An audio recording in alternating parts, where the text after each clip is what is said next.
I don't get too many opportunities to play one of these. So since there was one hanging around, I thought I may bring it into Guitar Talk. Hi, my name is Stan Biankwitz. I'm a guitar tech here on Guitar Talk. And to my right is the incredible Bob Lippett, who's an amp repair and an amp tech. And today we're bringing you guitars that you don't get to see very often, but do exist. We're starting off with the Baritone guitar. We got a few. We got a Baritone here. And then to my left, you'll see there's a Dobro National, actually one company that broke into two and then came back to one. Over to my right, you'll see an itsy bitsy guitar. This is called an Octave guitar, all right? They made those in the 50s. And to Bob's right, he's gonna bring out, and there's a 12-string. Hopefully we'll get to the 12-string. And last but not least, on the table here, I don't know if I can pick it up, but there we go. We have a lap steel guitar, and I'm going to show you how all these are kind of interconnected. All right, we'll start with the Baritone. Once they started making electric guitars, with the fact that you probably don't know that the mandolin actually has a family of instruments. So we have the mandolin, like the violin, the mandola, which is a little bigger than a mandolin, and about equivalent to what would be considered a viola in the violin family. And then the cello that goes in the violin family, well, there's a mandocello. And the mandocello and the cello are tuned down to a C.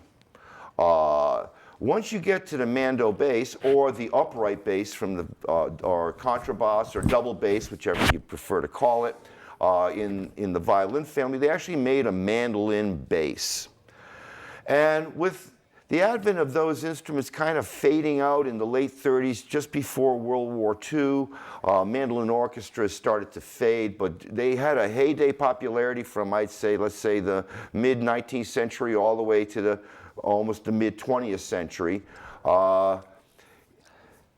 In the distance between a viola and the bass, the cello was the next drop down. So this would make sense to create an instrument called the baritone. And the baritone guitar, I believe, was first developed by Nate Daniels of Dan Electro fame, which eventually ended up with tic-tac bass and some other things. Some people actually converted them to be tuned to E, but they're actually tuned down to B, halfway between standard tuning and an octave below, which would be bass. The scale length starts to approach, is longer than a gypsy guitar. Gypsy guitars, which hopefully one day I'll have one to show you on the show, were longer scale than standard acoustic guitars at the time. And this would be even longer, just maybe a hair shy of what they would consider a short scale bass. All right? As we stretch the scale, if we use skinny strings and tune them up to pitch, they'd be extremely, extremely bright. So at this point, we put fatter strings and tune them down lower and get a very clear response. So if you were to use the scale length, for instance, as a bass, with the low E, let's say a 100, it would be very muddy. So the longer you make the scale, the more clearer the instrument becomes. All right, and I'm just going to do another strum on this.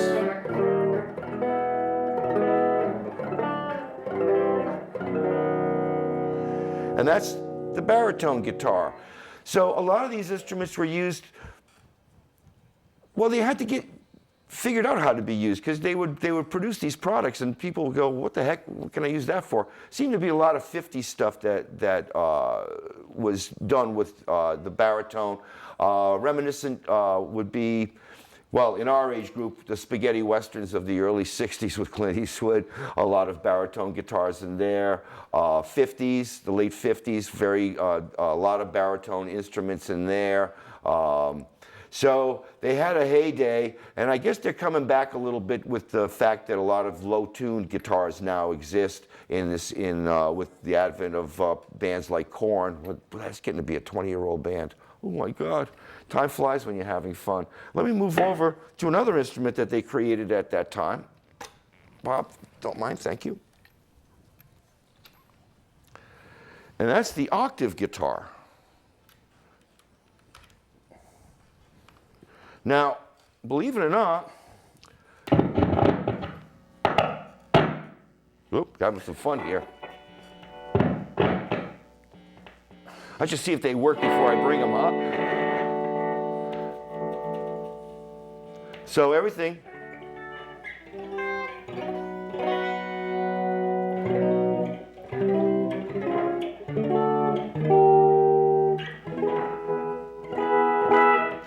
All right, the octave guitar.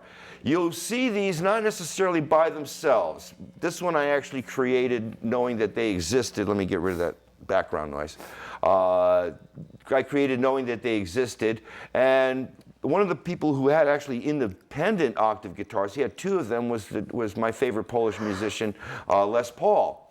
He played a lot of octave runs. He did a lot of stuff in the upper range, and this would give you all the room in the world, where up here on a regular guitar, you ain't got much space. And then when you're bending strings,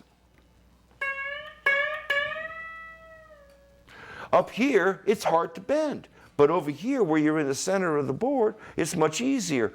So a lot of players, especially coming in after World War II, Semi-Mosley of Maserate guitars, there was this gentleman, fabulous Bakersfield player named Lightning Joe Maphis. And Semi-Mosley was infatuated with Lightning Joe. Semi and his brother, whoops. I'm shutting that off, hang on a second. Semi and his brother, along with a gentleman named, a pastor named Wright, they went in cahoots together to make Maserate guitars. But the first one that he made was for his hero, Joe Maphis, and it was actually a double neck. So it had this on top, like a mandolin, and that's what it looked like. It looked like there was a mandolin neck on top of this guitar neck. And that was another thing that started to become popular after World War II, was double neck instruments with having a mandolin on top and a guitar on the bottom. The infamous Jimmy Page had the 12-string, 6-string combination double neck. Mike Rutherford of Genesis had a 6-string bass double neck. So a lot of different double necks, and everybody always thought that because they were a mandolin and guitar double necks, they always saw the octave guitar and they imagined it to be a mandolin, but it wasn't. So once you got up to the 12th fret, you went over here and started playing here. And now that would be E, as if this was where my finger is the 12th fret. Of course, I didn't have this totally tuned up an octave, so that's actually a B chord. But even acoustically, you can hear how bright and how high, and Les Paul would actually bring these up on stage and play these little guitars to get better upper end runs. So that is the infamous octave guitar, and if you get a close-up on it, I don't know if you can, that's a smudged signature of Buddy Guy. Oh, here we go. The previous owner said he was in a line.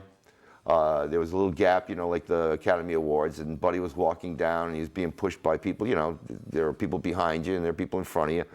And he handed him a pen and the guitar, and he screwed up the signature, and he tried to fix it, but the crowd kept on pushing him, and he finally just went, ah, best I can do. So those are two instruments that kind of came and went. Of course, the baritone is kind of coming back with, again, like I said, with the low tune things. Another instrument that came about way back, and I talked about it in earlier shows when we were talking about how to get volume without having amplification. And there was a gentleman named George Beecham who was a famous lap guitar player. Now, lap guitar came from the Hawaiian Islands along with ukulele, which was, like I explained in the ukulele episode, was a Portuguese instrument. The Hawaiians would lay the guitar on their back and play them with sometimes jackknives or a sharp-edged object. In this case, this is for a lap steel. It's called a slide. Now, George Beecham came in with some gentlemen named the Doppera brothers. And the Doppera brothers had this design where they put a speaker in the instrument and then laid strings on the speaker as if it was a megaphone, which is basically a speaker without a voice coil. Your lips would be the voice coil. And that would be the biscuit design. I believe that's what this one is. If we can get you don't have to get very much of a close-up. You can see how black that area is. That black area is the actual biscuit.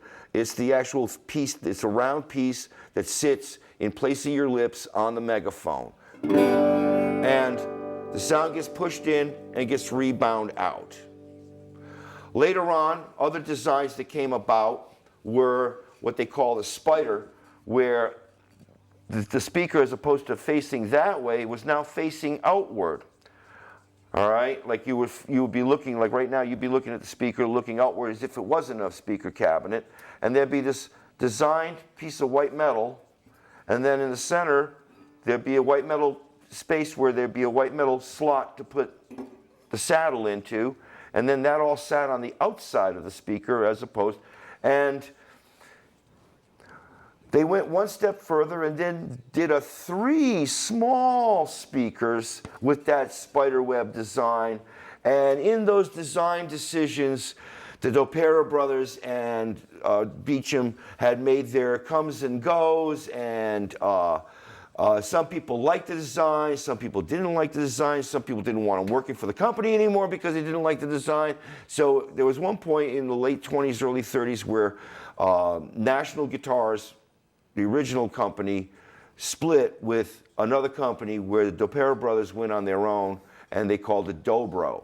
And Dobro means good in Slavic, so they were kind of proud of the name that they came up with, Dobro brothers, Dobro. But then they eventually came back in. One brother, I forget how the family went, but there were 3 brothers, and 2 of them decided not to, and the other one decided to come back. But the part I want to get out is a round neck version of one of these is rare, especially from that time period. Reason being, these were all meant to be lap guitars, and they would have a metal neck. This whole thing would just be one big piece of metal and a wooden ended headstock. Why? Because they were played like this. All right, not the way you would see a bottleneck player play these. Bottleneck would be more up on this way. And they became popular bottleneck models, but not originally. Originally, they were meant to be lap guitars and have more of a lap tuning. This is an open G tuning, one of the tunings that came from Europe at the time. But then, as electricity became invented, the first electric guitar, the Rickenbacker frying pan, wasn't a Spanish guitar at all. Was a lap guitar. Do you remember that one, Bob? Bob was born around 1931, so he remembers a lot of these things coming out. I was much later, into the late 40s there, Bob, so let me see if I can get this to work without making too much noise.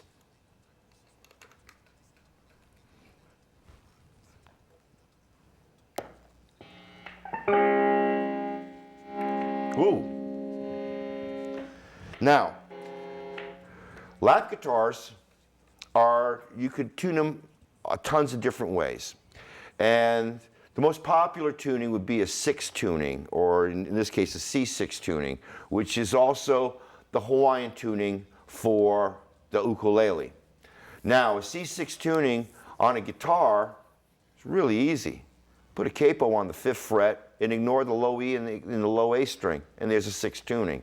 You'll hear those tunings a lot if you're an older guy like myself. On Beatles tunes, that George seemed to like the 6 tuning a lot,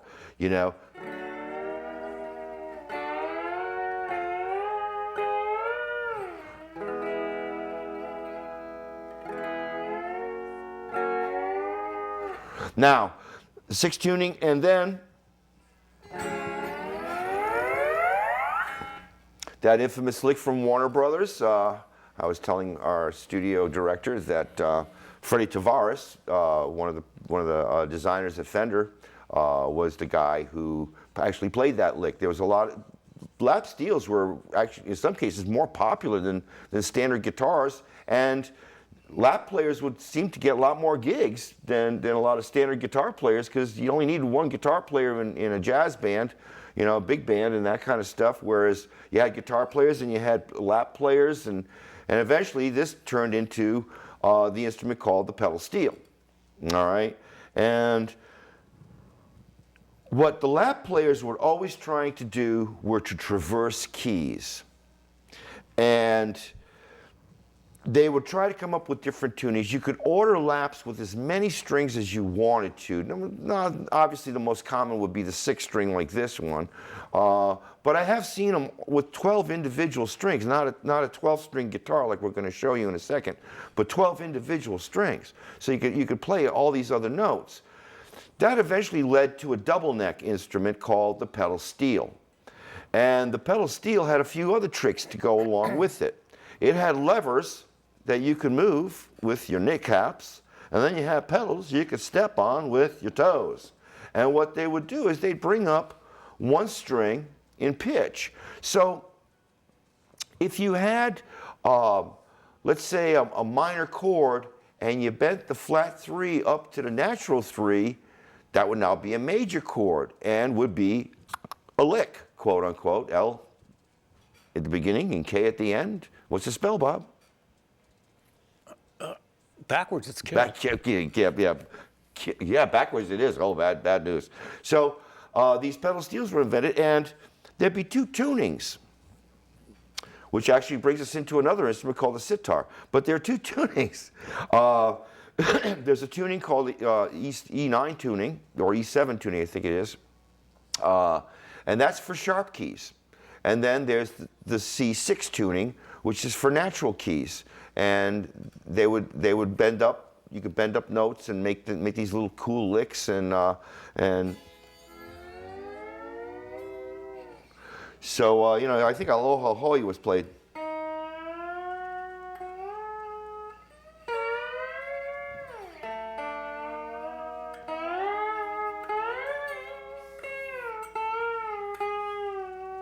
You can tell I'm actually absolutely horrible at this. This is not my cup of tea, but welcome to Guitar Talk. Didn't Fender make a triple neck? It wasn't a steel. It wasn't a you know, like the lap steel time, but it had 3 necks on it. Yeah, I think they did. I think they did. Yeah. They would do multiple necks, again, to traverse keys, so you could play in any key you want to without having to bring out another instrument. It was always there. Reason Jimmy Page bought that 6-string, 12-string double neck was so there would be no dead air, you know, when they played Stairway to Heaven while they were on tour. That instrument wasn't actually used on the cut. It was a Telecaster for the lead, not that Gibson, and it was a Fender 12-string, I believe, was the 12-string of choice for that. All right, so obviously laps and pedal steels are still highly used today in the country western market, and you'll see them in rock and roll. Breathe by Pink Floyd, that's what David was playing, was a lap steel. So there's room for all these instruments and all kinds of music. It's just got to find space for them. There are more popular ones than others, but I'm sure the octave guitar may someday make a comeback. The baritone is definitely making a comeback. Bob, why don't you pass me that lovely 12-string over there? We're going to go over to 12 strings for a second. Now, the original acoustic 12-string was 12 strings, but if I'm not mistaken, they were tuned in unison, okay? And you had 12 of the same gauge. So in other words, 2 E's, 2 A's, 2 D's, not a A, and the same thickness. So like a mandolin, you had these double strings. Well, the idea came from, again, the mandolin, just like the baritone, I believe, came from the mandocello. This thing came from the mandolin as far as volume was concerned. As far as the mandolin, if you watched the mandolin episode, you realize that the mandolin, when they turned it into a violin that was fretted, that could be strummed, you created even more volume, where the bow backs So the original bowlbacks were double strung, again, for volume reasons. All right? And they did the same thing with the 12 string. They made the body bigger for volume reasons, and now they made not only big strings, but also doubled up strings. Somewhere in the 50s, not needing volume, having electricity, one company named Stratosphere came out with a 12-string model that Jimmy Bryant? Jimmy Bryant. That was a guitar player. Yeah, Jimmy Bryant. And Speedy West. Jimmy was a fabulous, fabulous guitar player, unbelievable virtuoso. Because he played this guitar, it's called the Stratosphere Boogie. If you look up Jimmy Bryant, and look up the Stratosphere Boogie, they made a 12-string. They made it with different gauge strings, like what's being presented here today. Let me get plugged in. They did all that, but instead of tuning them to octaves, they tuned them to fifths and to thirds. They got the idea from, believe it or not, a pedal steel player, using minors versus majors. But if you were playing a major chord, certain strings you couldn't play in that chord because they were a minor third as opposed to a major third, or you were playing an augmented chord and it was the natural 5 where it needed to be the sharp 5. You can't play that. It's going to sound awful. So this guy, I don't know how the heck he played through it, but he created a song, and all the notes on the 12th string, when you hit the double note, it's a harmony, not an octave. So it's not the same note 7 notes above itself. It's a 5 or a 3 or. So at any rate, that was developed by a company called Rickenbacker. But what Rickenbacker did, even though they did octaves, there's this band called the Byrds. And if you notice, there's a Roger McGuinn model Rickenbacker. His original name was Jim, he changed it to Roger. But when he was named Jim McGuinn, they were in the band called the Byrds, and they listened to the Beatles play, and the Beatles had gotten a free 12-string Rickenbacker was given to George Harrison. And they kept on going, well, playing a 12-string, but how come I can't sound like George? And this is the difference between every electric 12-string and a Rickenbacker. They're both tuned in octaves, but on a regular 12-string, it's the octave first. On a Rickenbacker, it's the octave last.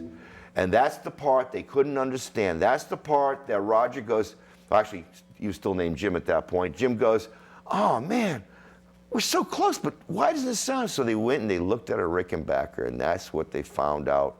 And that's why Jim McGuinn bought a Rickenbacker and pretty much made his Roger McGuinn career playing that dang Rickenbacker with the reverse strung things. And that is, honest to God, the only difference between a Rickenbacker and another electric 12-string. Electric 12 strings are a lot of fun, but what ends up happening is just like in my case, I wanted a 12 string, I finally get a 12 string, I played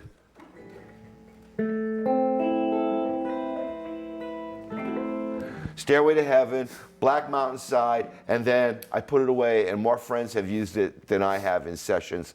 But it's a lot of fun to own, but you got to be a 12-string player to play it, otherwise it's not that. It's just like the baritone. My poor octave guitar very rarely gets played. My neighbor comes over like once a year and happens to see it. I happen to pull it out because you got to play them sometimes.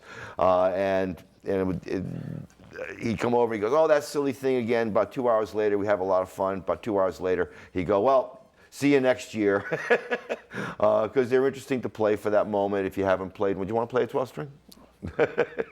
So these are the guitars you don't get to see very often. 12-string obviously would be the more seen. Then obviously this would be more seen, but not quite as much, especially, you know, in the acoustic and stuff like this. You'll see these more in the country market than you see them in the rock. But then again, they do traverse the rock market. You see enough of these. Baritones are getting to be back into it. So I guess the only one that's the odd man out is the poor little octave guitar. But someday, little Octave will get to be played again by somebody. You know, maybe, I can't, what would that be? I have to call them little people. No, I'm just teasing. So I just want to thank you for watching Guitar Talk. This was, what do you think, Bob? Was this interesting? It was a jolly good thing to do. Hopefully next week we'll bring you some other things, some that you may or may not have seen or may not have known about. Until then, Bob, adios. Everyone take care and keep on watching and keep on rocking. Oh, let me turn on.